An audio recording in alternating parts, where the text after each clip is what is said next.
जब वापिस आए तब सब दोस्तों को लगा कि भाई ये आदमी तो सही नहीं है, क्योंकि जो दोस्तों को बांट के ना खाए, जो बटर पहले दोस्तों को खिलाए और फिर खाए, उस टाइप का दोस्त हो तो बढ़िया है, पर ये तो इस प्रकार का नहीं था। तो उन्होंने फिर जैसे मैं उसके बाद आपने एक प्रोग्राम अटेंड किया विपश्यना। तो ये विपश्यना का एक्सपीरियंस कैसा रहा और ये क्यों करना चाहिए? तो पहले तो आपको फ़ोन ले लेते हैं। फ़ोन लेने के बाद वो बताते हैं कि यहाँ आर्य मौन है।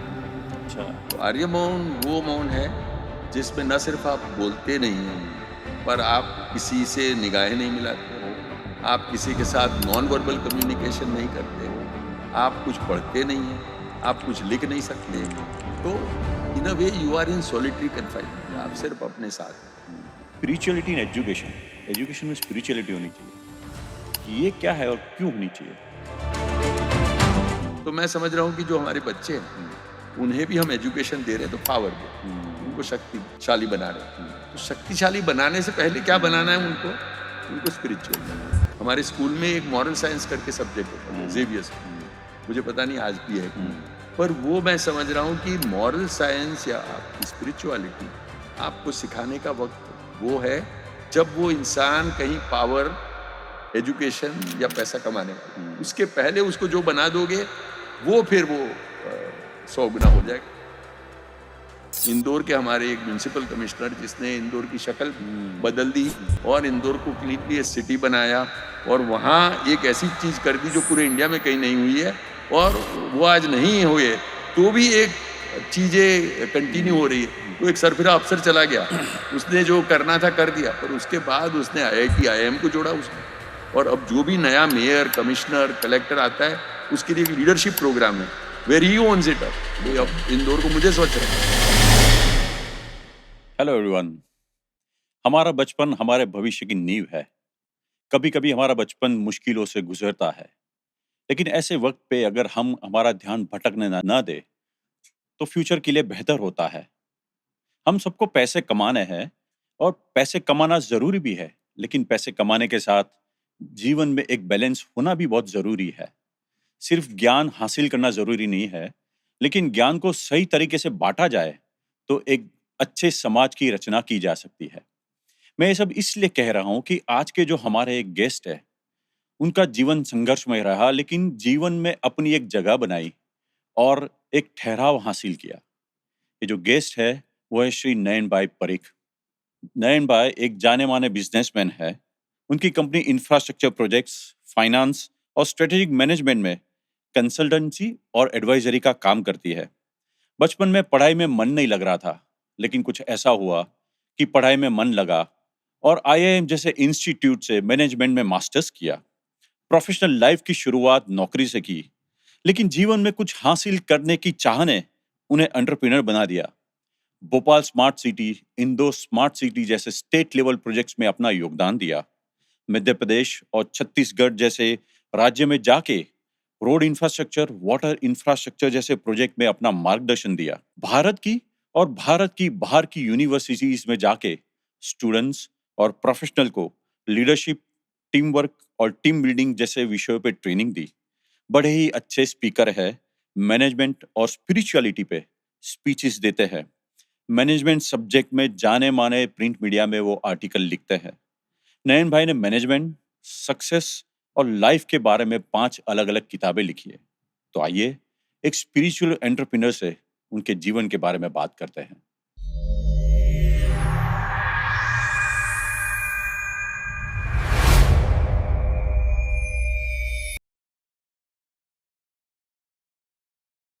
नयन भाई, बिटवीन द लाइन्स में आपका स्वागत है। जब आपको मैं मिला था तो थोड़ी मिनट के लिए आपसे बात हुई, मुलाकात हुई। बातें करते-करते मुझे थोड़ा वो ठहराव जैसा महसूस हुआ आपके साथ बात करते-करते, और आपकी बातों से बहुत सारी पॉजिटिविटी मुझे मिल रही थी। सो उस वक़्त मुझे ऐसा लगा कि शायद आप बिटवीन द लाइन्स में आए और आपके जीवन की बातें करेंगे तो लोगों तक ये जो पॉजिटिविटी है, वाइब्स है, एक ठहराव में पहुँच सकता है। तो ये प्रस्ताव मेरा था और आप वो प्रस्ताव लेके आज आए, यहाँ पे, आपने हाँ बोला, उसके लिए धन्यवाद। और मैं बहुत ही मुझे ऐसा लग रहा है कि आपके जीवन के जो पहलू है, उसके बारे में हम बात करेंगे, तो उससे हम सबको बहुत कुछ जानने को मिलेगा बिकॉज़ मेरा एक ऑब्जेक्टिव पॉडकास्ट का ये है कि बातें करते-करते कुछ विज़डम लेके आएँ। बिकॉज़ हम सब जानते हैं कि टेक्नोलॉजी वर्ल्ड में इन्फॉर्मेशन, नॉलेज सबको मिलता है। बट एक विज़डम एक ऐसी चीज़ है, जो जीवन से, अनुभव से मिलती है। उसी के लिए हम आज मिले हैं। So once again thank you for coming and saying yes for this podcast. धन्यवाद धोनी जी, आपने बुलाया, प्रेम से बुलाया, बहुत वार्मथ के साथ बुलाया। बुलाते तो है लोग और हम लोग चले भी जाते हैं, पर आई थिंक कोई जो अपने दिल से बुलाता है तो वो पता लगता है। तो आप आए थे ऑफिस, बात हुई हमारी और जिस ओपन हार्ट से आपने बुलाया, उसके लिए मैं ग्रेटफुल हूँ आपको और मुझे बहुत अच्छा लगा आज आपके साथ बैठ के यहाँ बात करते हुए और ये स्टूडियो का जो एक वाइब्रेशन है, जो एक एनर्जी है, हुँ। वो भी आपने कमाल की रखी है। हुँ, तो मुझे पक्का यकीन है कि अगले 1 घंटे में, 50 मिनट में बहुत सारी बातें होगी। मैं सीखूँगा, आप सीखेंगे, हम हुँ, लोग बात करेंगे हुँ, एंड ये तो एक शुरुआत है। हुँ, हमारा हुँ, जो इंटरेक्शन है हुँ, इससे शुरू हुआ है, हुँ, पर मैं समझ रहा हूँ कि हम दोनों एक-दूसरे के साथ जुड़े रहेंगे, हुँ, कोई ना कोई तरीके से। हुँ, आपके जो दर्शक हैं हुँ, उनसे हुँ, हम जुड़े हुँ, रहेंगे। हुँ। तो धन्यवाद आपने अपनी ज़िंदगी में, आपके पॉडकास्ट में, बिटवीन द लाइन्स में मुझे शामिल किया। Thank you. नहीं, मैं थैंक यू। हम जब जब भी जीवन की फ्यूचर की बात करते हैं ना, उसमें सबसे बड़ा एक अहम जो फ़ेज़ है, वो है हमारा बचपन, चाइल्डहुड। और हर एक का बचपन का कोई ना कोई पहलू होता है, अनुभव होता है, कोई परिस्थिति होती है। अगर आपके बचपन की बात करें, चाइल्डहुड की बात करें, 2 ऐसे इंसिडेंट हुए हैं, जो शायद ध्यान से उसे देखा ना जाए या तो समझा ना जाए, तो जीवन बदल सकता है। एक, आप जब छोटे थे तब आपके पिताजी का अवसान हो गया और दूसरा, कुछ ऐसा हुआ कि आपके जो दोस्त दोस्त थे, उन्होंने आपसे दूरी बना दी। दे गॉट डिस्कनेक्टेड और शायद आपको बुलाना बंद कर दिया। अब ये एक ऐसा वाक़या है कि अगर बचपन में बच्चे को सही तरीके का कोई गाइडेंस ना मिले या तो उसे सही तरीके से लिया ना जाए, तो डिस्ट्रैक्ट होने के चांसेस है, जीवन का रुख बदल सकता है। बट आपके केस में नहीं हुआ, तो I just want to know कि ये जो 2 चीज़ें हुई कि फादर, आप छोटे थे तब एक्सपायर हो गए और ये दोस्तों के साथ ऐसा हुआ। ये पूरी चीज़ और पूरा वाक़या आपने कैसे मैनेज किया? तो आपने जैसे कहा कि रुख बदल जाता है ज़िंदगी का, जब ऐसी कोई चीज़ आपके साथ होती है जो अ, आपकी अपेक्षा से अलग हो, आपका जो जीवन का एक प्रवाह चल रहा हो, वो एकदम बदल जाता है इससे। तो ये 2 घटनाएँ जो आपने की हैं, उसके बारे में बात करूँगा। हुँ, तो पहले जो घटना हुई, उसकी पहले बात हुँ, करूँगा, फिर हुँ, दूसरी घटना हुँ, जो जब बनी तब। तो पहले जो घटना हुई, वो दोस्तों के छूटने की हुई। हुँ, तो स्कूल में था मैं, हुँ, सेंट ज़ेवियर हुँ, स्कूल में जाता था, हुँ, मणिनगर हम हुँ, रहते थे। हुँ, तो जो मेरा फ़ोकस था, हुँ, वो ज़िंदगी का पहले समझिए ना अप टू 10th हुँ, स्टैंडर्ड, हुँ, वो सिर्फ़ दोस्त थे हुँ, और सिर्फ़ खेलना हुँ, और मज़े करना। हुँ, तो और मेरे 2 बड़े भाई थे, वो भी ज़ेवियर्स में थे हुँ, और जो मेरे से इमीडिएट बड़े हुँ, भाई थे, वो हुँ, तो बहुत ही अपने क्लास में हुँ, ब्रिलियंट थे, हुँ, पूरे स्टैंडर्ड में फर्स्ट नंबर हुँ, आते थे। हुँ, तो जब मेरा स्कूल में जाना हुआ, तो मुझे समहाउ एजुकेशन में इंटरेस्ट ही नहीं था। हुँ, तो इसीलिए मुझे मज़ा क्या आता था दोस्तों के साथ खेलना। हुँ, तो एक तो स्कूल में जाते थे और सेंट ज़ेवियर्स में तभी भी, मेरे हुँ, ख्याल से अभी भी होगा, हुँ, स्पोर्ट्स पे काफ़ी फ़ोकस है। यस। तो एक तो पढ़ना है हुँ, और एक्स्ट्रा करिकुलर एक्टिविटी पे हुँ, काफ़ी फ़ोकस है, स्पोर्ट्स पे काफ़ी हुँ, फ़ोकस था। तो इसलिए स्पोर्ट्स तो स्कूल में खेलता हुँ, था, मज़ा आता था हुँ, बहुत। पर वो स्कूल से आके पढ़ने का जो माहौल था, वो मेरा बना ही नहीं। हुँ, तो वो जो स्पोर्ट्स का जो स्पोर्ट्स की कैप थी, हुँ, वो निकली नहीं हुँ, सर से। हुँ, तो जब घर भी आता था, हुँ, तो घर पे आया, हुँ, अपना स्कूल बैग फेंका हुँ, और इमीडिएटली बाहर निकल गया। तो हुँ, स्कूल में मतलब घर आके मुझे लग रहा था घर में क्या जाना, हुँ, सीधा ही चला जाता हूँ और दोस्त खड़े रहते थे। हुँ, तो दोस्त में एक थोड़ा-सा मैं अच्छा खेलता था, हुँ, तो इसीलिए एक अपने आप लीडरशिप सी पोज़ीशन हो गई थी। हुँ, तो इसीलिए फिर होमवर्क करने का भी टाइम नहीं मिलता हुँ, था। आके थक के बस सो जाऊँगा, हुँ, दूसरे दिन सवेरे फिर 8 बजे उठ के हुँ, स्कूल में चला हुँ, जाऊँगा। हुँ, तो ये मेरा क्रम था हम्म, और मजा बहुत आ रहा था। हम्म, फिर ये हुआ कि हम लोगों ने, दोस्तों ने एक बार तय किया कि कहीं बाहर साइड में एक आध घंटे दूर पिकनिक पे जाते हैं। तारंगा तब बहुत चलता था, तो हम लोग पिकनिक पे गए। तो सब सोसाइटी के बच्चे थे आसपास में, हम सब ने किया कि अपना साथ थोड़ा सा खाना ले जाएंगे, तो ब्रेड, बटर, बाकी का अपना सैंडविच बना लेंगे और मजा करेंगे और शाम को वापस आएंगे। तो गए, तब ये हुआ कि दोस्तों को ये लगा कि मैंने बटर बहुत लगा लिया है ब्रेड पे और बहुत खा लिया है। तो शायद हो भी सकता है कि खा लिया हो, पर इतना ज़्यादा ध्यान में नहीं है। पर ज़रूर उनको लगा कि ये तो मतलब हमारे लिए बटर बचा ही नहीं, ऑलमोस्ट इतना आपने खा लिया। तो जब वापिस आए, तब सब दोस्तों को लगा कि भाई ये आदमी तो सही नहीं है, क्योंकि जो दोस्तों को बांट के ना खाए, जो बटर पहले दोस्तों को खिलाए और फिर खाए, उस टाइप का दोस्त हो तो बढ़िया है, पर ये तो इस प्रकार का नहीं है। तो उन्होंने फिर, जैसे मैं घर आया मंडे, हम लोग स्कूल गए, वापिस आया और जैसे स्कूल का बैग फेंक के मैं गया खेलने के लिए, तो उन्होंने सब बिल्कुल शन कर दिया मुझे और बोलने लगे कि ये तो बटर चोर है और आया है, देखो। तो मैंने कहा चलो कोई बात नहीं, खेलते तो है। इसे नहीं, आप तो मत खेलिए, अच्छा, हम लोग खेलेंगे। ओके, तो उन्होंने जो एक वेलकम वाला होता है कि भाई आप आइए टीम में खेलते हैं, उसकी जगह उन्होंने कहा कि नहीं भाई, हम लोग, आप आओगे तो हम लोग ने भी अब खेलना बंद कर दिया। तो I knew that I was not welcome. तो मुझे लगा चलो एक आध 2 दिन उनको शायद लगा होगा, तो आई ट्राई टू एक्सप्लेन कि क्या मैटर हुई। तो बोले आप तो सेल्फ सेंट्रिक हो और आप ज्यादा मतलब खा लेते हो ये वो। तो मुझे लगा जरूर कि ये उनको कहीं चीज का बुरा लगा है।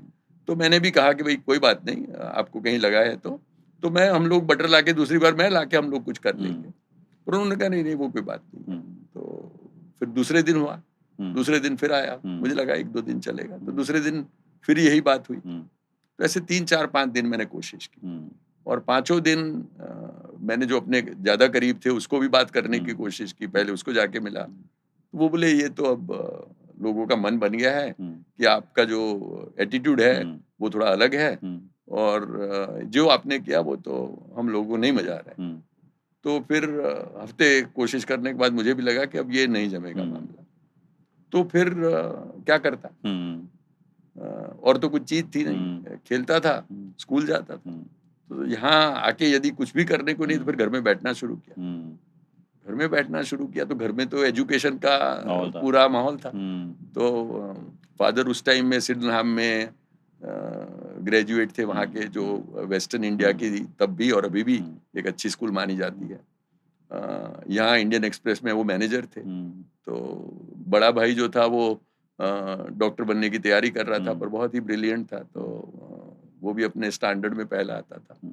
तो इसीलिए जो माहौल था घर में स्टडी का, अब यदि घर में बैठो आप, फिर क्या करोगे? तब तो ज्यादा कोई टेलीविजन इतना था नहीं और भी कोई ज्यादा चीजें नहीं थी, ना फोन था ना कुछ। तो इसलिए घर में बैठो। तो फिर धीरे धीरे 1-2 दिन के बाद मुझे भी लगा कि अब क्या करें। तो फिर पढ़ाई शुरू की कि अब कोई ऑल्टरनेटिव नहीं है, तो खेलना अवेलेबल नहीं है, तो फिर चलो आज क्या पढ़ा देख लेते हैं। तो पढ़ना शुरू किया तो पता लगा कि मेरे तो फंडामेंटल्स ही थे नहीं, वीक तो छोड़िए, पर जैसे मुझे यदि 9th में पढ़ना शुरू करना था तो मुझे तो 6 से शुरू करना पड़ेगा, क्योंकि वो फाउंडेशन में कोई ध्यान नहीं दिया था। तो वहां से फिर शुरुआत की, भाई से कभी सीखा, कभी अपनी किताबों से सीखा, फिर जाके स्कूल में सवाल पूछने लगा। तो वहां से एक बदलाव शुरू हुआ और एक जो एक necessity is mother of invention की तरह एक जो जरूरत पड़ गई थी कि अब घर में बैठना है और कुछ करने को नहीं है और पढ़ना है। तो फिर ये एक अच्छी चीज थी कि जो चीज करता था वो बड़े मजे से करता था और 100% दे के करता था या करता ही नहीं था। तो ये करने लगा तो फिर 100% देने लगा, तो फिर मजा आने लगा थोड़ा सा और पढ़ने की शुरुआत हुई। और उसका जो बदलाव हुआ, फिर वो दोस्त अब छूटे वो छूटे और एटलीस्ट तब जो था फिर वो स्कूल के दोस्त रहे, पर घर पे आके पढ़ाई बिल्कुल रेगुलर शुरू हुई और उसके कारण फिर स्कूल में भी पढ़ाई शुरू हुई। स्कूल में पता लगा, वरना मैं होमवर्क करके कभी नहीं जाता था, तो टीचर्स को भी पता लगा वो होमवर्क करने लगा है, सुधार आने लगा है। उन्होंने भी फिर ज्यादा इंटरेस्ट लेना शुरू किया मुझे, मेरा भी इंटरेस्ट हो गया स्टडीज में शुरू। तो फिर वो जो तब से शुरुआत हुई हुँ, कि एजुकेशन क्या है समझ में हुँ, आया, हुँ, पढ़ना, हुँ, एजुकेशन एक्सीलेंस क्या है, हुँ, वो सब करके एक जर्नी मेरी बदली, एक हुँ, मकाम बदला। हुँ, और जो एक बहुत ही तवज्जो सिर्फ खेलने पे थी, हुँ। वो अब हट के एजुकेशन में आई। सो ये कहते हैं ना ब्लेसिंग इन डिसगाइज़ शायद जी। आपको पढ़ने में इंटरेस्ट नहीं था बट ये जो वाक़या हुआ उससे शायद पढ़ाई में मन लगा और एंड रिज़ल्ट ऐसा हुआ कि you graduated from institute like IIM. अ, आपके फादर एक्सपायर हो गए एंड ऐसे समय में घर में finance is becomes a question और आपने शायद नौकरी की शुरुआत कर ली बिकॉज़ वो शायद घर में ज़रूरत होती है। बट ऐसा होने के बावजूद भी आपने नौकरी छोड़ दी और आपने अपना खुद का कुछ काम शुरू किया। This can be one of the risk in the family और फैमिली में भी इसको शायद वेलकम ना भी किया जाए। तो ये रिस्क आपने कैसे लिया? जहाँ पे फाइनेंस की ज़रूरत होती है, आपने कमाना शुरू किया लेकिन फिर भी आपने वो बंद करके कुछ खुद का करना शुरू किया। तो ये सोच कैसे आई? ये रिस्क कैसे लिया? तो एक तो ये दोस्तों के बाद फादर एक्सपायर हो गए जब मैं यंग था। अ, हमारे टाइम पे तब 11th हुआ करता हुँ, था। तो 11th मेरी एग्ज़ाम दी थी मैंने हुँ, और रिज़ल्ट आने से पहले फादर एक्सपायर हुँ, हो गए। हुँ, पर रिज़ल्ट अच्छा आया क्योंकि हुँ, पढ़ना शुरू किया हुँ, था। तो अ, उसके बाद आया कि अब कौन-सी कॉलेज में जाना, हुँ, क्या पढ़ना? हुँ, तो कॉमर्स कॉलेज का फादर को मन था कि एक डॉक्टर है ब्रदर, तो दूसरा कॉमर्स में जाए तो अच्छा हुँ, है। हुँ, तो कॉमर्स के कारण ये नक्की हुआ कि भई कौन-सी कॉलेज में जाए, तो हुँ, तब परसेंटेज अच्छे थे तो हुँ, एचएल कॉलेज ऑफ कॉमर्स में भी जा सकता था, हुँ, पर उसमें फिर मुझे फीस देनी पड़ती। हुँ, और एक फैमिली में छोटा-सा बिज़नेस था क्योंकि मदर थी, 2 हुँ, भाई हम, 2 हुँ, बहन, हुँ, तो 5 लोग थे हुँ, प्लस मदर। तो हुँ, इसीलिए एक छोटा जो फैमिली बिज़नेस फादर हुँ, ने शुरू किया था, उसमें ज़रूरत थी कि कोई पूरा टाइम थोड़ा ध्यान दे। हुँ, ब्रदर का मेडिकल में हो गया था, हुँ, बड़े भाई का हुँ, बैंक में एक जॉब लग गई थी हुँ, सबसे बड़े भाई हुँ, की।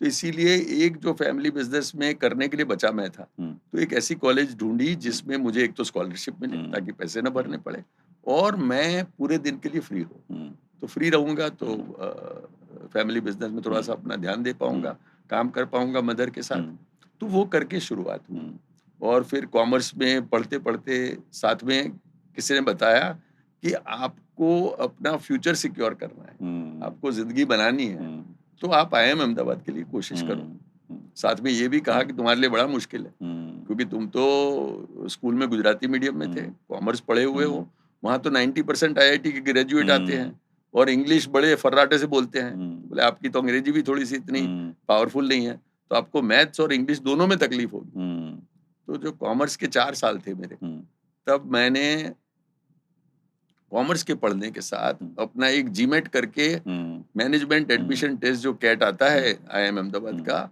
उसके लिए तैयारी शुरू कर दी। हुँ, और मैथ वीक, हुँ, इंग्लिश वीक उसमें फिर पीछे जाके पढ़ाई हुँ, शुरू की। हुँ, फिर वो घड़ी सेट करके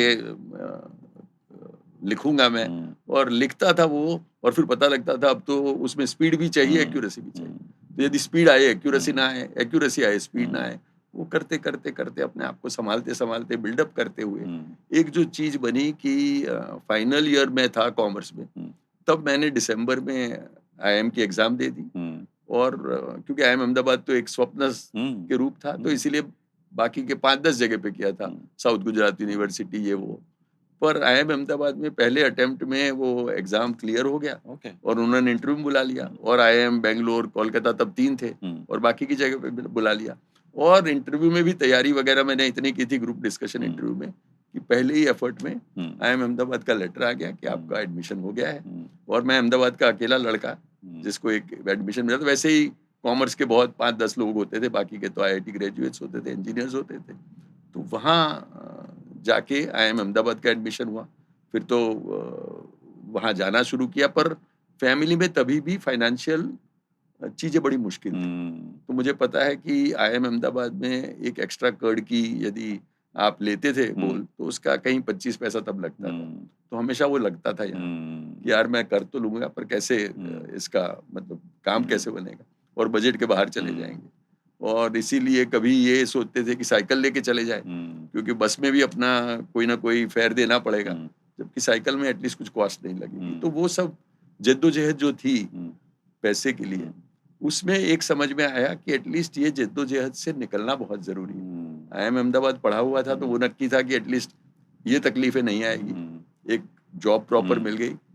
जैसे जॉब मिली तब मैंने नक्की किया था कि मैं जब कमाता हूँ तो आई वुड ट्राई एंड सी कि मेरे जो पैसे हैं वो भी कमाना शुरू करे from the day one. Okay. कि भाई मैं अकेला खुद नहीं कमाऊँगा, एक पैसिव इनकम होनी चाहिए कि जो मेरा पैसा भी कमा रहा है कि नहीं। और मैं सब हमारे जो दर्शक हैं इनको बताना चाहूँगा कि आप खुद कमाएँगे तो 6 बजे बंद करेंगे, 8 बजे तक काम कर सकते हैं। आपके पैसे 24 24 घंटे यदि घंटे नहीं काम। कमाएँगे और मेरे IIM अहमदाबाद के साथ पढ़े हुए जो ग्रेजुएट्स हैं, जो कि कंपनीज़ का बड़ा फाइनेंस संभालते हैं, उनको यदि मैं पूछता हूँ कि आपका खुद का क्या बैलेंस है या लास्ट ईयर में आपके पैसे पे क्या रिटर्न मिला, तो पता नहीं होगा उनको। अरे बोले ये कहाँ पता है। तो एक जो फोकस था अपने फाइनेंस पे नहीं था, कंपनी पे फोकस था, करियर पे फोकस था, आगे क्या हमारा प्रमोशन होगा उस पे फोकस था, उसके साथ CTC कितनी बढ़ेगी उस पे फोकस था। और अपने जो पैसे थे वो छोड़ देते थे ऐसे ही। और यदि अपने पैसे छोड़ तो मैंने शुरुआत ये की कि मेरे पैसे जो from my first salary I saved some money. और वो पैसे तब मैंने एक हमारे दोस्त के थ्रू एक बिल्डर को दिए। मैंने कहा भाई आपको ये लोन दे रहा हूँ और आप क्या इंटरेस्ट दोगे? तो उन्होंने बोला इंटरेस्ट दूंगा मैं आपको। फिर शुरुआत मैं मानता हूँ कि किसी भी आदमी को यदि पहचानना हो आपको तो उसको पैसा देना चाहिए। और यदि लोन देते हो तो आपको उसका रियल कैरेक्टर वो आदमी क्या है वो पता लग जाता है। तो 2-3 महीने तो ब्याज आया। उसके बाद उन्होंने कहा मेरा धंधा अच्छा नहीं चल रहा है, मदर इन लॉ मतलब बीमार पड़ी है, ये है वो है, दुनिया भर की चीजें। वो करते करते मुझे समझ में आया कि पैसा कैसे मांगना, पैसा किसको देना, पैसा वापिस आता है उस पर क्या रिटर्न बैठता है आपका। कभी पैसे की जगह कोई फ्लैट आया, कोई जमीन आई। वो सब करते करते पहले 5-10 साल मैंने अपने आप को काम करने में जितना झोंका उतना ही अपने पैसे को भी काम कराना शुरू कर दिया। तो उसके कारण एक पैसिव इनकम का जो सोर्स आ गया, उससे थोड़ी सी फाइनेंशियल स्टेबिलिटी आई। तो फाइनेंशियल हमारी जो चैलेंजेस थे उससे एटलीस्ट फाइनेंशियल स्टेबिलिटी की बात आई। और मुझे ये लगा पक्का कि भाई अब फाइनेंशियली स्टेबल हूँ और एक पैसिव इनकम है, एक पैसे थोड़े इकट्ठे हुए हैं। उसके बाद एंटरप्रेन्योरियल ख्याल है। और उसके बाद ये हुआ कि मैं एक लास्ट नौकरी में था, वहाँ बॉस जो ऐसा था कि उन्होंने मुझे परेशान करने में और he was very demanding, he was very aggressive. तो वो जो स्टाइल थी मेरी स्टाइल से बिल्कुल अलग थी। तो इसी के कारण उनके साथ एक संघर्ष शुरू हुआ।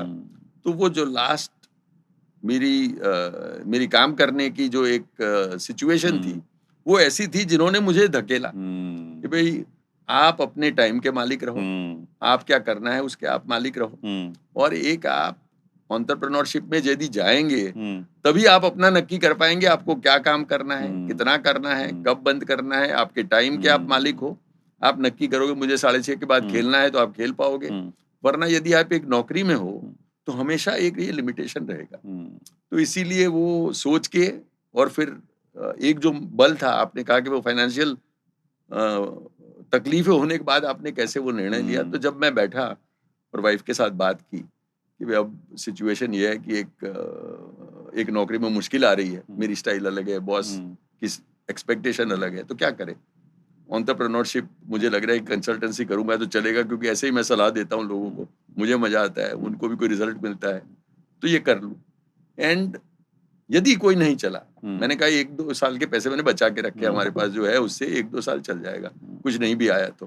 पर उसके बाद यदि कुछ हुआ तो मैंने कहा IIM अहमदाबाद की मतलब डिग्री है, कहीं ना कहीं नौकरी मिल जाएगी। तो एक सेफ्टी नेट है। अब सेफ्टी नेट का यदि मैं उपयोग नहीं करूंगा, सेफ्टी नेट को यदि यूज नहीं करूंगा, एक्सप्लॉइट नहीं करूंगा, तो क्या हुआ सेफ्टी नेट का। मैंने 2 साल के पैसे बचा के रखे हैं, मैंने उस पे कोई रिटर्न आ रहा है वो देखा है, मैंने IIM अहमदाबाद की डिग्री ले रखी है, मैं खुद एक थोड़ा सा अपने आप को मैंने काबिल बनाया है 5-10 साल के अनुभव से। अब यदि मैंने जंप नहीं लिया तो फिर वो कहाँ लूंगा। तो वो जो एक रिस्क टेकिंग, मेरे ख्याल से लोगों को पैसे देने में एक रिस्क टेकिंग है, क्योंकि आप पैसे कमा के खर्चा न करके बचा के फिर किसी को देते हैं तो एक रिस्क है उसमें, और उससे वापिस आते हैं नहीं आते, देर सवेर होती है। तो उसके कारण जो एक रिस्क लेने की छाती थी, उसके कारण मुझे एंटरप्रेन्योरशिप में भी मदद मिली और मुझे लगा कि चलो ये फर्स्ट को सैलरी आती है, वो एक जो सेफ्टी नेट है, एक जो कुकून है, उससे बाहर निकलूं और एंटरप्रेन्योरियल जर्नी की अपनी शुरुआत करूं। Very interesting. आई थिंक आपके दो जो बात हमने बोली, चाइल्डहुड की और एक ये एंटरप्रेन्योर बनने की, आई थिंक दोनों में से यही एक निष्कर्ष निकल रहा है कि तकलीफें आई, लेकिन वो तकलीफें आपको सही दिशा में ले जाने के लिए आ रही थी। आपने जब ये कंपनी शुरू की हुई, बाद में मध्य प्रदेश और छत्तीसगढ़ गवर्नमेंट के साथ आपने प्रोजेक्ट किए, स्पेशली वाटर और रोड इंफ्रास्ट्रक्चर के, and that too public private partnership model पे किया। ये पब्लिक प्राइवेट पार्टनरशिप मॉडल कैसे काम करता है? हुआ ये कि साल 2000 रही होगी, करीब 25 एक साल पहले, और IIM अहमदाबाद में मैंने अपने एक फर्स्ट जो यहाँ पब्लिक प्राइवेट पार्टनरशिप का एक ओवरब्रिज का प्रोजेक्ट था गुजरात ओके। में, जो मैंने सक्सेसफुली किया। उसका फिर एक केस लिखा मैंने। IIM अहमदाबाद में एक इंफ्रास्ट्रक्चर डेवलपमेंट फाइनेंसिंग करके एक मैनेजमेंट डेवलपमेंट प्रोग्राम होता है, ओके। जिसमें सरकार के लोग आते हैं, प्राइवेट सेक्टर वाले लोग आते हैं। तो वहाँ ये मेरा केस पढ़ाने के लिए IIM अहमदाबाद में गया। वहाँ एक मध्य प्रदेश के अफसर थे, IAS officer, who heard what I said। तो उन्होंने कहा, भाई देखो, मुझे मध्य प्रदेश के PWD मंत्री जानते हैं, तो मैं उनको बोलूंगा कि आप को बुलाए, आपसे सुने, और आप जो पब्लिक प्राइवेट पार्टनरशिप की बात कर रहे हैं, तब हालत ये थी कि सरकारों के पास पैसे नहीं होते थे और सड़क बनाने के लिए सरकार के अलावा कोई ऑल्टरनेटिव नहीं था 25-26 साल पहले। तो तब ये हम लोगों ने ढूंढा कि एटलीस्ट सरकार जो है वो वायबिलिटी गैप फंडिंग करे, थोड़ा पैसा दे, पर इसेंशियली पैसा प्राइवेट सेक्टर डाले, और प्राइवेट सेक्टर पैसा डाल के एटलीस्ट एफिशिएंटली बनाएगा, और उसके बाद उन पे जवाबदारी है इसको पूरे 10 साल 15 साल जो भी एक पीरियड नक्की हुआ है उसको मेंटेन करने।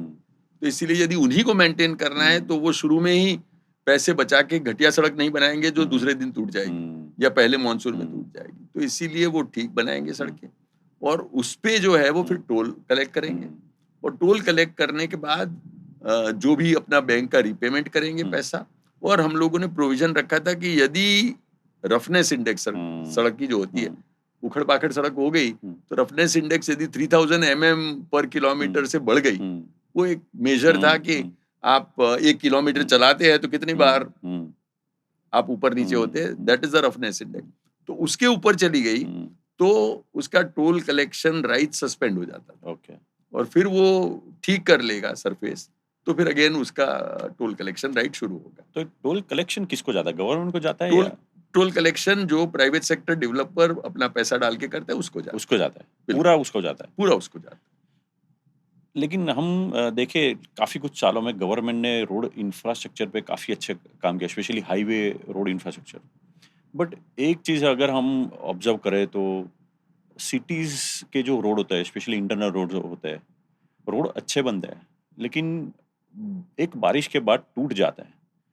आपका क्या ख्याल है कि हमारा जो इंटरनल रोड स्ट्रक्चर है सिटीज़ का, वो कैसा है? सिटीज का रोड, आपने सही बात करी है कि एक मानसून के बाद मुश्किल हो जाती है, और फिर वो उसको बनाने में 6 महीने 4 महीने 3 महीने हो जाते हैं। कभी यदि कोई VIP जाने वाला हो तब सड़क बन जाती है, कोई और चीजें बन जाती है, पर एक आम आदमी को उससे दिक्कत आती है। तो इसीलिए इसके जो सड़क के कॉन्ट्रैक्ट दिए जाते हैं उसमें एक चेंज करने की जरूरत है कि आप वो सड़क के पैसे दो, उसमें कुछ एक % ऐसे रखो जो आप 5 साल में दोगे, पूरा पैसा मत दे दो अभी। अच्छा। और वो 5 साल पैसे तभी दो जब ये आपकी रफनेस इंडेक्स मेजर हो, और यदि रफनेस इंडेक्स ऊपर जाए तो वो ठीक करे, फिर उसको पैसा मिले। तो थोड़ा सा शुरू में पैसा ज्यादा देना पड़ेगा, क्योंकि अब तो क्या उसको बना के भाग नहीं जाना है, उसको 5 साल मेंटेन करना है। पर यदि मेंटेनेंस है तो आपको इस तरीके से सड़क का स्ट्रक्चर करना पड़ेगा प्रोजेक्ट, कि यदि आप बना रहे हैं सड़क और आपको एक बार सीधा मैं पैसा दे देता हूं, तो आपने सड़क बनाई, जितने कम पैसे में, आपका उद्देश्य ये है कि आपका प्रॉफिट मैक्सिमाइजेशन। तो आप 100 रुपया है तो आप कोशिश करेंगे 50 रुपये में बना दे सड़क, और 50 रुपया आपके इनकम रहे। पर यदि मैं कहता हूं कि मैं 5 साल में आपको 75 रुपीज दूंगा, बाकी के 25 रुपया 5 साल में दूंगा, 5 करके, और वो भी यदि सड़क ठीक रही, तो नहीं ठीक रही तो आप ठीक करो, उसके बाद दे दूंगा। तो यदि आप ही को मेंटेन करनी हो और हम्म, आपका पैसा वो मेंटेनेंस के साथ जुड़ा हो, तब आपके अमीन, इंटरेस्ट में हो जाता है कि आप उसको ठीक रखें, और ठीक नहीं रखेंगे तो आपके कुछ ना कुछ पैसे जाने चाहिए। तो मेरा ये कहना है कि जो स्टेक होल्डर है, जिसको कोई चीज ठीक करनी है, उसी आदमी को कोई पैसे की चपत लगनी चाहिए यदि वो काम नहीं करता है तो। सही तो बोला वो आपने। जो एक जिसकी जवाबदारी है, उसको अथॉरिटी भी हो, जवाबदारी भी हो, और यदि वो जवाबदारी न निभाए तो उसको कहीं ना कहीं कोई पिंच होना चाहिए, उसको कहीं ना कहीं पैसे रुकने चाहिए। यदि हम स्ट्रक्चर ऐसे करेंगे, क्योंकि इसमें टोल तो है नहीं, शहरों में टोल लेना मुश्किल है, क्योंकि उसके कारण सड़क में थोड़ा सा आपको रोकना पड़ेगा, ये वो शहर में पॉसिबल नहीं। तो इसीलिए शहरों में ये एक पीरियड करना चाहिए कि 5 साल के लिए, और उसका पैसा भी जो है वो 5 साल में मिलेगा। तो क्या लोग ज्यादा पैसे मांगेंगे जरूर कॉन्ट्रैक्टर, क्योंकि उनको मेंटेन करना है, उनको पता है कि 1 साल में भाग नहीं जाना है। आपको शुरू में थोड़ा ज्यादा देना पड़ेगा, और हमेशा म्युनिसिपल कॉर्पोरेशन के बजट टाइट रहते हैं, उनको बहुत काम करना होता है, पैसे एक लिमिटेड है, तो इसीलिए लगता है कि थोड़े पैसे खर्च करके एटलीस्ट सड़क बन गई, चलो लोगों की एक कंप्लेन खत्म हो गई, एक मुझे ये ओवरब्रिज बन गया, कनेक्ट जो मुझे देना था लोगों को दे दिया। आप उसको 5 साल के यदि परिप्रेक्ष्य से देखेंगे और उसके तरीके से स्ट्रक्चर करेंगे तो मेरे ख्याल से बहुत अच्छा होगा। ये आपने अच्छी बात बोली शायद। ये एक स्ट्रक्चर लाने की ज़रूरत है, क्योंकि आए दिन दिक्कतें बढ़ रही है। आपने एंटरप्रेन्योरशिप जर्नी शुरू की and you started building your own assets and finance. But उसके बाद आपने एक प्रोग्राम अटेंड किया विपश्यना। तो ये विपश्यना का एक्सपीरियंस कैसा रहा और ये क्यों करना चाहिए? देखिए, विपස්සना का मेरा जो है वो बड़ा दिलचस्प रहा मामला। हुँ, मैं एक दिन मैगज़ीन पढ़ रहा था, और मैगज़ीन में विपස්සना का एक आर्टिकल हुँ, था कि इगतपुरी में हुँ, विपස්සना करते हुँ, हैं, इस तरीके से करते हैं। तो वाइफ़ बाजू में बैठी, तो मैंने कहा यार ये देखो एक प्रोग्राम अच्छा बोला है, हुँ, और मतलब कितनी अलग हट के बात कर रहे हुँ, हैं। तो ये तो बात हो गई। हुँ, उसके बाद महीने के बाद वाइफ़ ने कहा तुम्हारा विपස්සना में हो गया है। हुँ, और मैंने कहा क्या?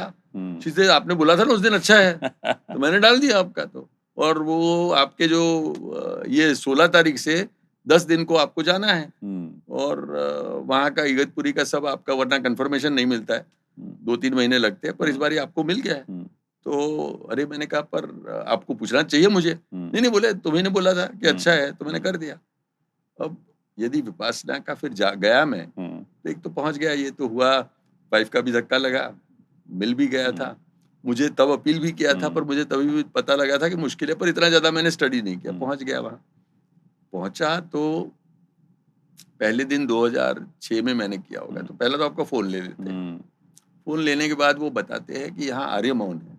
अच्छा, तो आर्य मौन वो मौन है, जिसमें न सिर्फ़ आप बोलते नहीं हैं, हुँ, पर आप किसी से निगाहें नहीं मिलाते हैं। ओह! आप किसी के साथ नॉन वर्बल कम्युनिकेशन नहीं करते हैं। ओह! आप कुछ पढ़ते नहीं हैं, आप कुछ लिख नहीं सकते। हुँ, तो in a way you are in solitary confinement, आप सिर्फ़ हुँ, अपने साथ हैं। हुँ, जो बाकी के लोग हैं वो है, हुँ, आपके जो एक टीचर होते हैं, हुँ, गुरु होते हैं पूरे प्रोग्राम में, हुँ, उनके साथ आप दिन में कोई मुश्किल हो तो बात कर सकते हुँ, हैं, वरना नहीं। हुँ, तो आपको अपने साथ रहना है, हुँ, कंटीन्यूअस मेडिटेशन करना है, और एक खाना जो मिलेगा आपको वो लंच मिलेगा। हुँ, लंच के बाद शाम का खाना मिलता नहीं था, कुछ थोड़ा-सा हुँ, कहीं कोई एक चाय मिल गई तो, हुँ, वरना कुछ नहीं मिलता था। तो वाह! एक तो खाना एक ही था, और आपको रहना है एक मुझे कॉटेज दिया था, तो हुँ, वो आपको साफ करनी है। You um, are living a monk's life, एक हुँ, साधु की ज़िंदगी हुँ, आप जीते हैं, अपना साफ कर लेते हुँ, हैं, खाना कम हुँ, खाते हैं।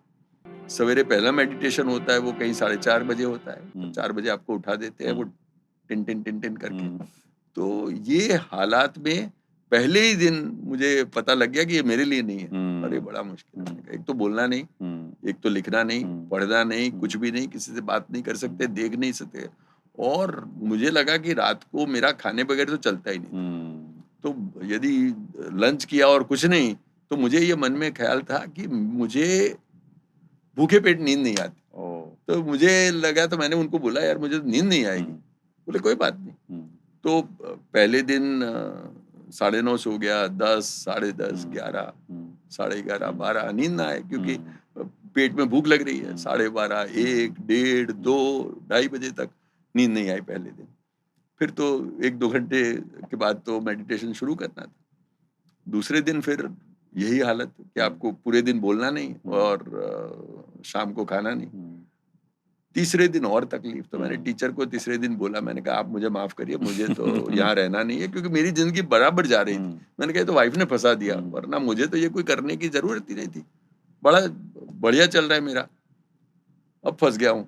तो इससे जब आ गए हो तो एक आध दिन और देख लो, वरना फिर सोचेंगे एक दिन तो कर लो, 3 दिन है, चौथे दिन के बाद फिर मैंने नक्की किया कि इसमें अब मैं जी लगाऊंगा, रहूंगा यहाँ। मुश्किल बड़ा था, पर 4th डे के बाद जब मैंने तय कर लिया कि अब यहाँ रहना है और पूरा खत्म करके जाना है, तो फिर उससे जो जो मुझे प्राप्त करना था मिलने लगा। खुद के साथ कंफर्ट का एक आइडिया बन गया, that you are happy with yourself, कि आपको दूसरों के साथ कोई जरूरत के मारे नहीं बैठना है, आपको बैठना है इसलिए क्योंकि आप दोनों साथ में खिल जाते हो, but you are not incomplete without any human being.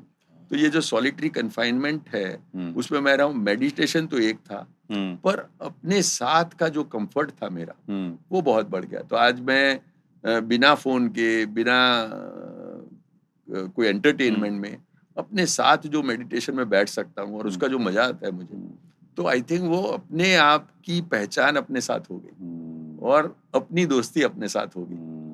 तो फिर जो मजा आने लगा खुद के साथ, तो कभी कभी गलत कंपनी हो तो आपको लग रहा है कि उससे मैं अकेला रहूंगा,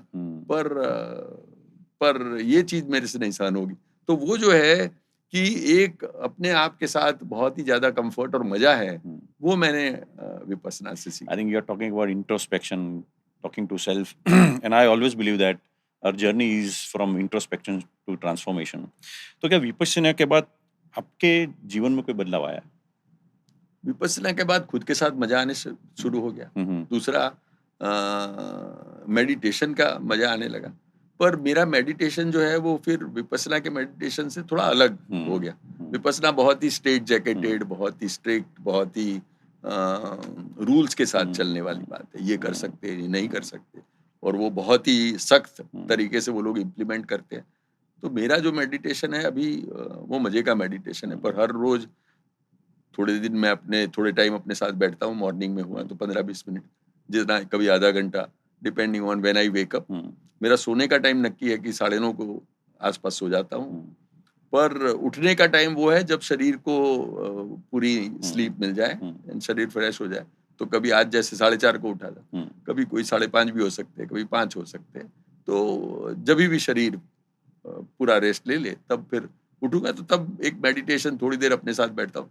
पर जो मजे का मेडिटेशन है वो संडे का या हॉलीडे का है, जब छुट्टी होती है, जितनी भी छुट्टी हो, जैसे दिवाली हो तो 4 दिन छुट्टी हो, तो वो हमारे यहाँ बाहर गार्डन में मैं नेचर में अपना पथारी डाल के बैठते हैं, और फिर वो जो मेडिटेशन होता है वो करीब 8:30 के आसपास शुरू होता है और 11:30, 12, 12:30, तो वो 3-4 घंटे जो है वो नेचर के साथ बिना कुछ करे, टोटल कंफर्ट। और उस घड़ी पे मुझे पक्का यकीन है कि मेरे से ज्यादा सुखी कोई आदमी हो ही नहीं सकता। तो इसीलिए यदि कोई उसमें इस टाइम में मुझे बोले कि मुझे यदि मुकेश अंबानी के साथ या कोई दूसरे के साथ यदि जिंदगी स्वैप करने का मौका मिले, तो मैं किसी के साथ स्वैप नहीं करूँगा। वो इतनी खुशी उसमें मिलती है, इतना पीस मिलता है। तो वो मेडिटेशन में वो बोलता हूँ कि आप हाईएस्ट ROI उसमें है, आप कुछ भी ना करें और दुनिया की कोई चीज आपसे परे न रहे। Whatever you need in life, whatever you want in life is available to you, doing nothing and getting everything. इसलिए वो एक जो अंदर आनंद, मजा, शांति आती है, मेरे ख्याल से वो पूरे फिर 3 घंटे के बाद पूरी दिन में वो रहती है। और जो मॉर्निंग में पॉजिटिव थॉट उसके साथ डालता हूँ। मैं समझ रहा हूँ दूसरी समस्या हमारे लोगों की सबकी एक ये है कि हम जो है, हमें पता है हम क्या पहनते हैं। जैसे आज यहाँ ये पॉडकास्ट के लिए आया था तो वाइफ वुड टेल यू कि भाई ये पहनना है, ठीक से जाना। आप क्या खाते हैं वो पता है, आजकल हेल्थ का बहुत चल रहा है, तो आप क्या खाते हैं क्या नहीं है वो, पर आप क्या सोच अपने आप में डालते हैं। What are your main thoughts. मैं यदि किसी को पूछता हूँ कि आज का तुम्हारा मेन थॉट क्या है, या इस महीने का मेन थॉट, या इस साल का मेन थॉट क्या है, और मैं जो नजदीक के लोग होते हैं उनके साथ बर्थडे पे डिस्कशन करता हूँ, तो मैं हमेशा पूछता हूँ what are your main thoughts, and most of the people can't tell me. They can tell me कि मैं राइस नहीं खाता हूँ, मैं रोटी खाता हूँ, मैं ये नहीं खाता। तो आपका यदि रोटी हर रोज खाते हैं, हम्म, कौन से थॉट्स आप हर रोज डालते हैं? तो मॉर्निंग में जब 40 मिनट चलता हूँ तो फोन नहीं होता है, और जो मैं कॉन्शियसली अपने थॉट को, हेल्दी थॉट्स को अपनी जिंदगी में लाता हूँ, उसके कारण जो एक आनंद रहता है, तो मैं तब बोलता हूँ मैं किस चीज के लिए ग्रेटफुल हूँ, how I have the best human beings around me, how I am grateful to Dhvani Dholakia for inviting me here, how I am blessed by whatever is happening in that day, and how especially I rejoice in what happens against my wish. मेरी मर्जी के खिलाफ जो होता है, उसके लिए तो मैं सबसे ज्यादा धन्यवाद अदा करता हूँ, क्योंकि मेरी जिंदगी में तो मैंने देखा है, मैं दोस्त चाहता था, दोस्त नहीं रहे, मैं नौकरी चाहता था, नौकरी का कोई तकलीफ आई, जो जो मैं नहीं चाहता था और हुआ, उसके कारण मुझे जो फायदा हो वो तो 100 गुना होगा। जो मेरी मैं चाहता था एक, और वो यदि देना चाहता था 100, तो वो जब मेरी मर्जी का नहीं होता है, आपकी मर्जी का होता है, तब 100 गुना मिलता है। आपने एक सेंटेंस को आज प्रूव कर दिया है, look at the brighter side of your life. Very nice thought. आप काफी बार आपके स्पीचेस में या तो आपके राइटिंग में एक चीज हमेशा आप बताते हो कि स्पिरिचुअलिटी इन एजुकेशन, एजुकेशन में स्पिरिचुअलिटी होनी चाहिए। ये क्या है और क्यों होनी चाहिए? मैंने एक टेड टॉक भी दी है on rich and spiritual be both. Okay. तो मुझे लग रहा है कि स्पिरिचुअलिटी आप किसी भी इंसान को पावरफुल बनाते हो, उसके पहले देने वाली चीज है। तो कभी कभी मुझे कहते हैं लोग कि स्पिरिचुअलिटी एजुकेशन में कहाँ, बच्चे तो अभी छोटे हैं, स्पिरिचुअलिटी तो 50, 55, 60 रिटायर होने के बाद करने की बात है। मैं मानता हूं कि पैसे और एजुकेशन और सक्सेस, ये आप जो भी है उसको 100 गुना बना देते हैं। तो समझिए कि आप एजुकेटेड नहीं है और आप यदि दुखी है, तो यदि एजुकेशन मिल गया आपको या पैसा मिल गया, तो आप दुखी से डिप्रेस्ड हो जाएंगे। आप यदि बिल्कुल माइजर है, आपसे पैसे छूटते नहीं है, तो आप यदि कंजूस है तो आप 100 गुना कंजूस हो जाएंगे। तो कभी कभी मुझे लोग पूछते हैं कि यार इसके पास इतने बड़े पैसे हैं और फिर भी ये उससे छूटता नहीं है, फिर भी इतना कंजूस क्या है? मैंने कहा पैसे आने से इंसान बदलता नहीं है, जो भी है वो 100 गुना हो जाता है। तो इसीलिए यदि आप पैसे वाले होने वाले हो, या आप एडुकेटेड होने वाले हो, या आप कोई शक्तिशाली बनने वाले हो, तो उससे पहले अपने आप पर काम कर लेना, बिकॉज हु यू आर उसको 100 गुना मैग्नीफाई कर लेगा पैसा, सफलता और पावर। तो इसलिए यदि पावर के पहले आप में चरित्र नहीं है, तो आप यदि मतलब रावण का एग्जाम्पल ले ले, माइथोलॉजी में जाए तो, या कोई भी, कि वो उसने बहुत एजुकेटेड था, बहुत ही नॉलेजेबल था, पर जो एक बेसिक कैरेक्टर था उसका, वो 100 गुना हो गया एजुकेशन से। तो मैं समझ रहा हूँ कि जो हमारे बच्चे हैं, उन्हें भी हम एजुकेशन दे रहे हैं तो पावर दे रहे हैं, उनको शक्तिशाली बना रहे हैं। तो शक्तिशाली बनाने से पहले क्या बनाना है उनको स्पिरिचुअल बनाना है। तो हमारे स्कूल में एक मॉरल साइंस करके सब्जेक्ट होता था जेवियर्स, मुझे पता नहीं आज भी है कि नहीं, पर वो मैं समझ रहा हूँ कि मॉरल साइंस या आपकी स्पिरिचुअलिटी आपको सिखाने का वक्त वो है जब वो इंसान कहीं पावर, एजुकेशन या पैसा कमाने वाला है। उसके पहले उसको जो बना दोगे, वो फिर वो 100 गुना हो जाएगा। इसीलिए मैं समझ रहा हूँ कि एजुकेशन में स्पिरिचुअलिटी की बहुत जरूरत है, क्योंकि उससे आप पावर देने वाले हैं। तो मेरा जो है वो फोकस हमेशा इस पे रहता है कि बच्चों को, यूथ को, लोगों को अर्ली स्टेज में स्पिरिचुअलिटी का ध्यान रहो। और स्पिरिचुअलिटी को जो गलती होती है वो ये कि उसको हम रिलीजन के साथ जोड़ देते हैं कि भाई यदि आप मंदिर में जाते हो, जैसे मैं मंदिर में नहीं जाता हूँ, तो लोग कहते हैं मंदिर में नहीं जाते हो स्पिरिचुअल कैसे हो? आप यदि पूजा करते हो हर रोज, तो मैंने कहा पूजा नहीं करता हूँ, तो बोले फिर पूजा नहीं करते हो तो कैसे आप स्पिरिचुअल हो? तो जो रिलीजियन और स्पिरिचुअल वो जो अलग चीज है, और जो रिचुअल इज नॉट स्पिरिचुअल, वो एक समझने वाली बात है कि आप यदि टीका करते हो, आप यदि पूजा करते हो, तो वो क्या स्पिरिचुअलिटी है?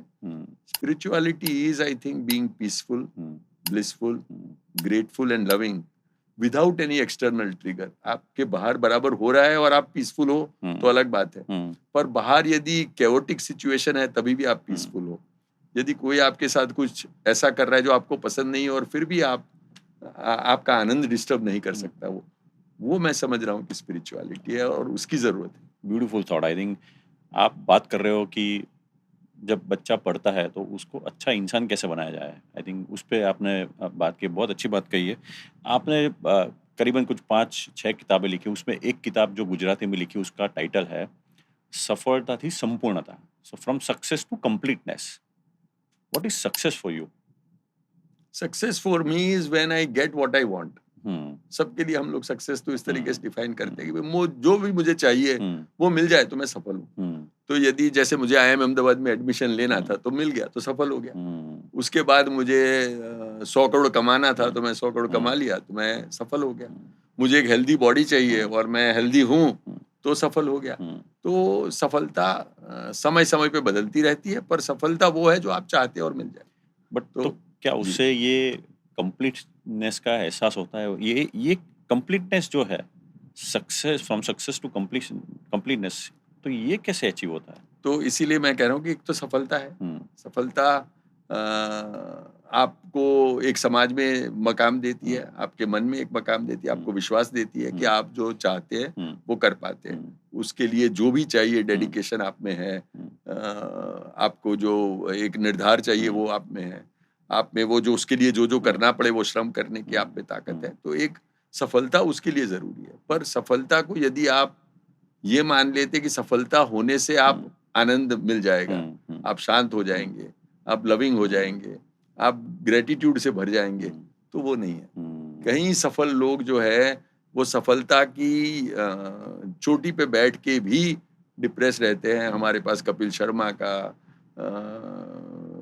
पादुकोण का, हम्म ये सब एग्ज़ाम्पल्स हैं। हम्म माइकल जैक्सन का, हम्म जो इतने सफल लोग हैं और सफलता के जब हाईएस्ट मकाम पे है, हम्म तब अंदर से जो एम्प्टीनेस हम्म आती है। तो इसीलिए मैं समझ रहा हूँ कि एक बार सफल हो जाए आप, फिर आपका जो नेक्स्ट है, हम्म वो संपूर्णता वाला जो रास्ता है, हम्म जहाँ की आप शांत रहे, हम्म आप आनंदित हम्म रहे, आपको मज़ा आए, हम्म वो जो है। हम्म और सफलता की भूख जो है, वो हमेशा ही एक आपको अलग-अलग जगह पे ले जाती है। हम्म वो जर्नी का मज़ा आने लगे हम्म और आप बैठे-बैठे खुश रहे। तो हम्म इसीलिए मैं समझ रहा हूँ कि सफलता थी संपूर्णता is when you are becoming a संपूर्ण human being. Hmm When you are Sampurna is what? Sampurna is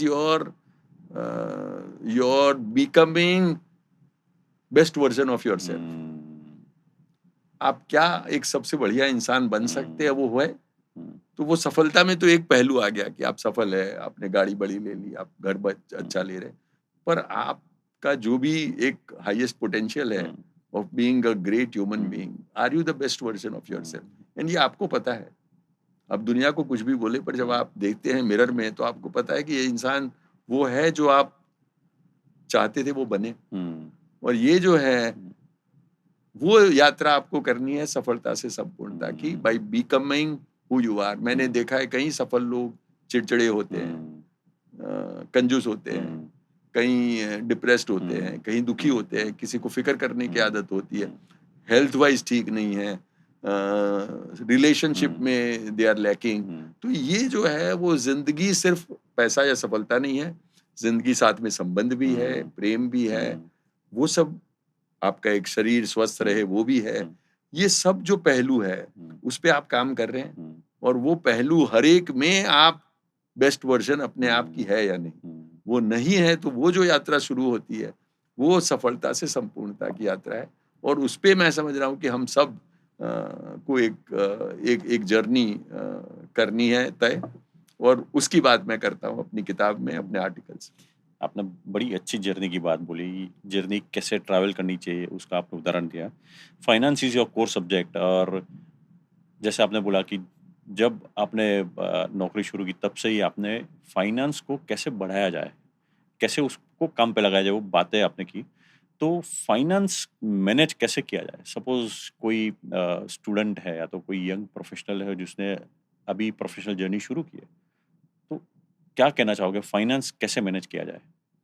पहले तो मैं हमेशा विचारों पर ज़्यादा हुँ, फ़ोकस करता हूँ। हुँ, इसलिए मैं कह रहा हूँ कि आप में विचार ध धारा क्या है वो तो करें। What is your relationship with money here? हुँ, आप मानते हैं कि पैसे पेड़ पे नहीं उगते, हुँ, तो आप हमेशा कहते हैं कि पैसे बहुत स्केर्स है। हुँ, तो आपको यदि अबंडेंस के साथ जुड़ना है तो पहले यहाँ सोचना है कि आप पैसे अबंडेंस में हैं और आप धनी हैं और आपके पास पैसे आते रहेंगे और you have a capacity to attract money. तो एक तो पहले अपनी सोच को बदलना है और रिलेशनशिप पैसे के साथ वो अलग करना है कि पैसे को बहुत संभाल के रखना पड़ेगा और ये पैसे तो आसपास की दुनिया बड़ी खराब है, आपको लूटने के लिए तैयार है, आपको और पैसे को अलग कर देगी, आपसे पैसे सब छीन लेंगे। आपके अंदर के डायलॉग क्या है? पहले तो उस पे काम करना है, अपनी सोच को इस तरीके से करना है जो आप फाइनेंशियल अबंडेंस चाहते हैं उसके अनुसार अपनी सोच करनी है। तो वो दैट स्टेप वो करने से कई चीजें अपने आप हो जाती हैं। जैसे आपका पैसे के साथ एक संबंध बना जो पॉजिटिव है, जो नर्चरिंग है, जो अबंडेंस वाला है, तो आपकी हर एक्टिविटी में वो आता जाएगा। तो दूसरा फिर करना क्या है कि आपको अपने पैसों को काम पे लगाना। तो इसीलिए हमेशा आप अपने आप को काम पे लगाएंगे। यदि बारिश होगी तो भी जाएंगे, तबीयत खराब होगी तो भी काम करेंगे।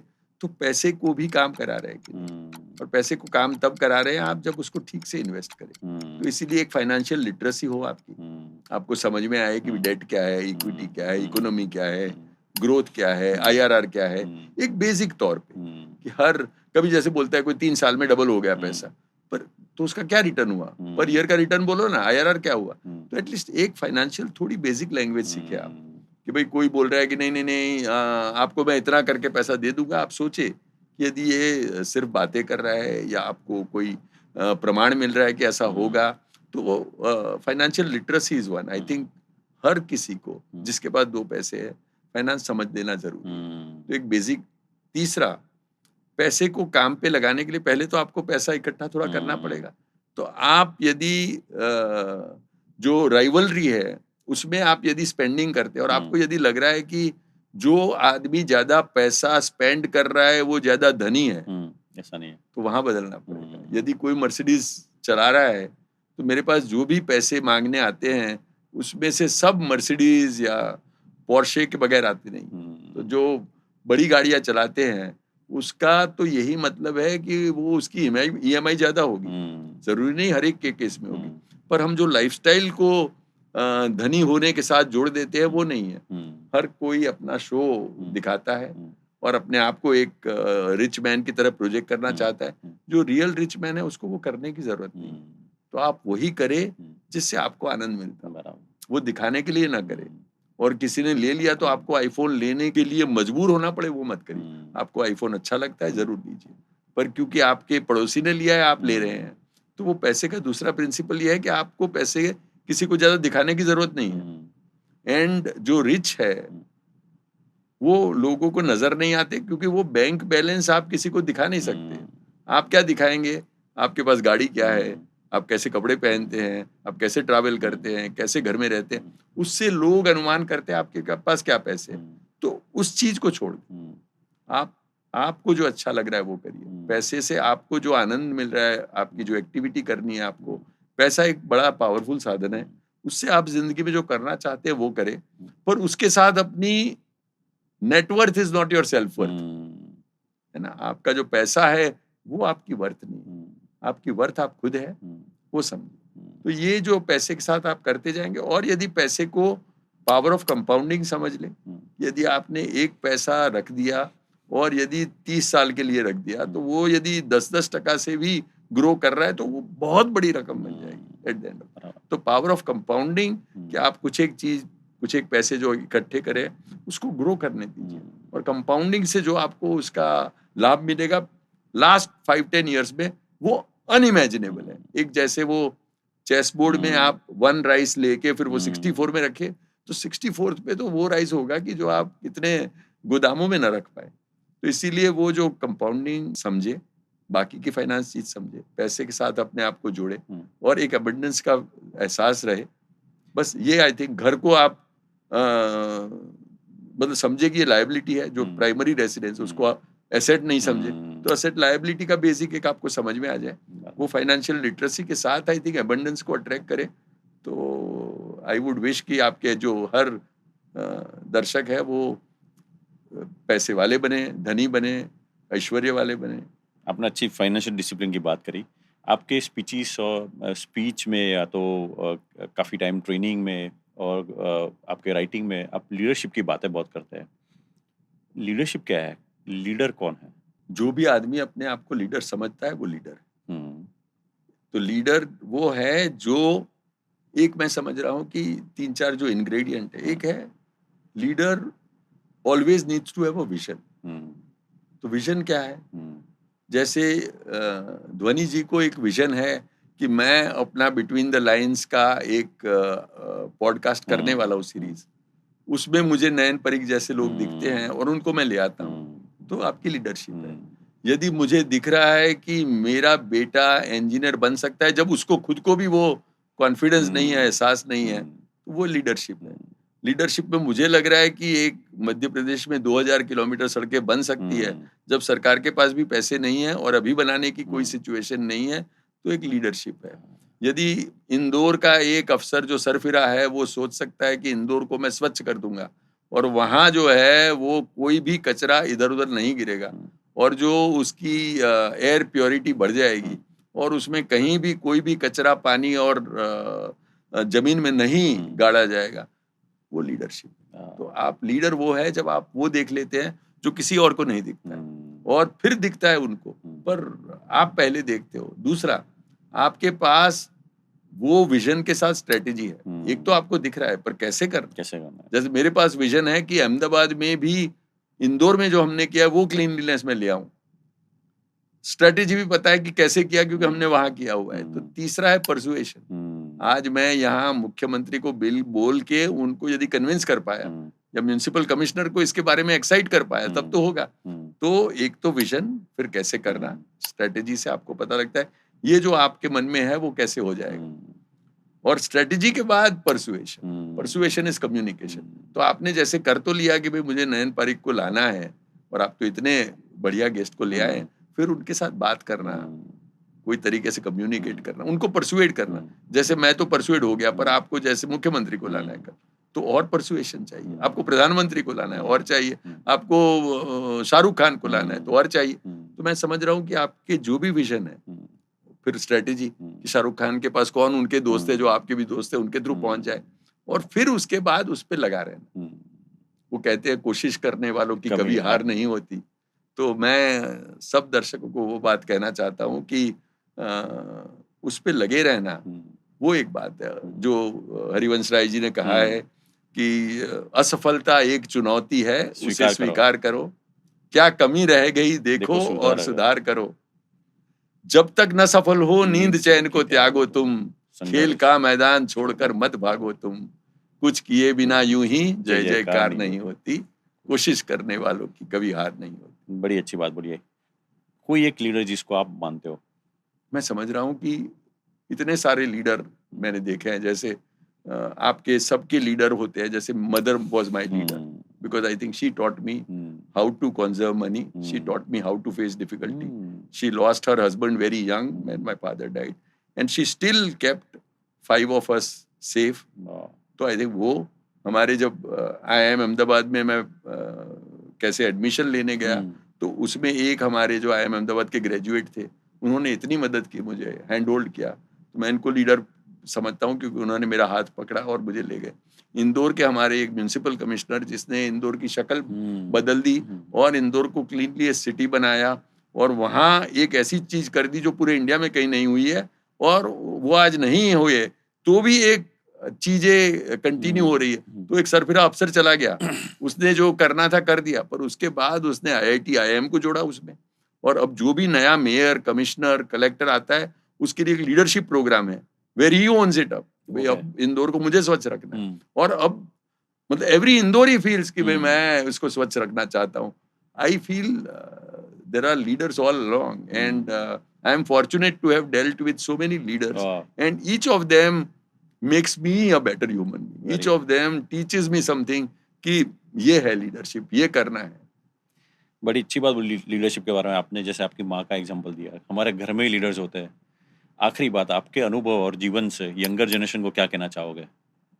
जो मैंने ज़िंदगी में देखा है, मैं 4 चीज़ें यंग लोगों को कहना चाहूँगा। एक तो ये कि नेटवर्क अपना स्ट्रॉन्ग रखिए। हुँ, नेटवर्क इज़ नेट वर्थ। हुँ, तो आप क्या जानते हैं, जो इम्पोर्टेंट है वो बात, उतनी ही इम्पोर्टेंट बात यह है आप किसको जानते हैं।